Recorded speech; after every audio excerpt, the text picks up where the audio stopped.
வணக்கம். என்னுடைய மாடி தோட்டத்தில் மாதுளம்பழம்.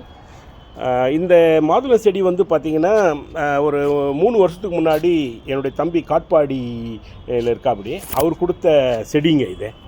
இப்போ வந்து 16 காய் விட்டுருக்கு. என் மாடி தோட்டம் ரொம்ப பெரிய லெவலில் இருந்தது. 2022 வரைக்கும் இருந்ததுங்க. அதன் பிறகு எடுத்துட்டேன். இப்போதைக்கு இந்த செடி எடுக்க முடியல. இது போல் செட் பண்ணி வச்சுருக்கேன் பாருங்கள். இப்போ இந்த மாதுளம் காய்க்கு வந்து நான் இது போட போகிறேன், இது பேகு போட போகிறேன். இதுதான் பேகுங்க. இதை இப்படி போட்டுட்டு இவ்வளோதான், இதை கட்டி விட்டுருணும்.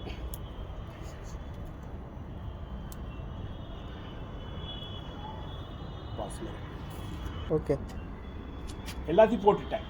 16 காய் விட்டு இருக்குதுங்க. எவ்வளோ அழகாக இருக்குது பாருங்கள். இதோட தூர் சேர்த்துக்க